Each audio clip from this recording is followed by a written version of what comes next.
तो वो एक बार उसके ऊपर कोई ऐसी बात आ गई तो उसने भगवान से पूछा, क्योंकि उनके राज्य के अंदर जो राजा था वो राजा की कोई संतान नहीं थी।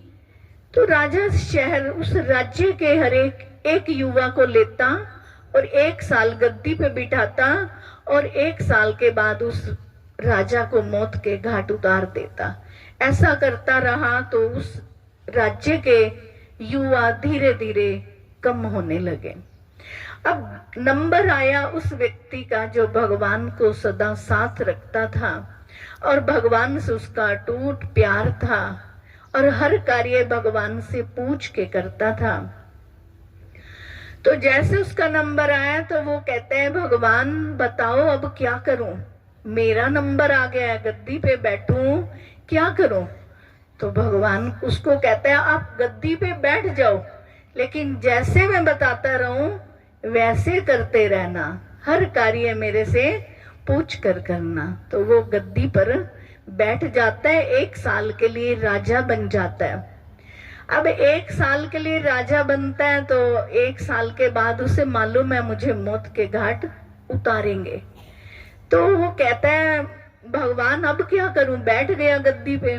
भगवान ने कहा, ऐसा करो, जिस पार राजा मौत के घाट उतारता है उस जंगल में सफाई करा दो। तो उस राजा ने सफाई करवा दी। और फिर अब क्या कराएं, तो भगवान ने कहा कि अब उधर छोटे छोटे मकान बना दो काफी सारे। उसने वहां मकान बनवा दिए। फिर कहता है अब क्या करूं, तो वो कहता है भगवान उसको कि एक बड़ा सा महल बना दे। तो उसने बड़ा सा महल बना दिया। अब सब कुछ बनकर तैयार हो गया और 1 साल में ये कार्य उसने किया। उधर से प्रजा को संभाला, राजपाट संभाला और उधर से अपना ये कार्य करता रहा। अब वो राजा तो कुछ बोल नहीं सकता था क्योंकि 1 साल सब कुछ इसके हाथ में था। इसने सारा कुछ बना दिया। अब लास्ट दिन आया तो राजा ने कहा कि कल आपको मौत के घाट उतारा जाएगा। उसने कहा ठीक है। तो उस दिन उस व्यक्ति ने जो 1 साल के लिए राजा बना था उसने सारे राज्य के अंदर अनाउंसमेंट करवा दिया कि जो भी मेरे साथ मौत के घाट परली साइड जाना चाहता है वो सब चलेंगे, वहां सबके लिए मकान तैयार हैं रहने के लिए। तो जो भी जाना चाहता है उस साइड मेरे साथ चलेंगे। तो सभी तैयार हो गए। अब अगला दिन आ गया तो राजा ने उसको उस जंगल पार करना ही था। तो राजा जंगल पार करने लगा तो पीछे पीछे सारी प्रजा उसके साथ चली गई। सब चले गए तो राजा अकेला रह गया और वो 1 साल वाला राजा और बाकी सारी प्रजा चली गई और वहां मकान बने थे, वो आराम से वहां रहने लगे। अब उसमें से ये फाइनल करना था राजा कौन बने।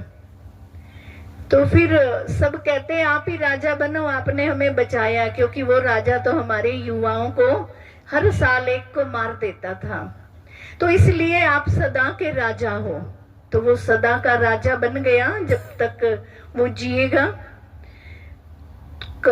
इस प्रकार से भगवान कहते हैं वो तो एक व्यक्ति था जिसको एक राजपाट देश का, एक राज्य का मिला।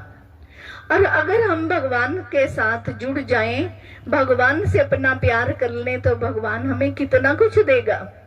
वो कहता है तुम मेरे साथ संबंध जोड़ो तो मैं तुम्हें 21 जन्मों के लिए प्राप्तियां कराऊंगा, मैं तुम्हें माला माल कर दूंगा।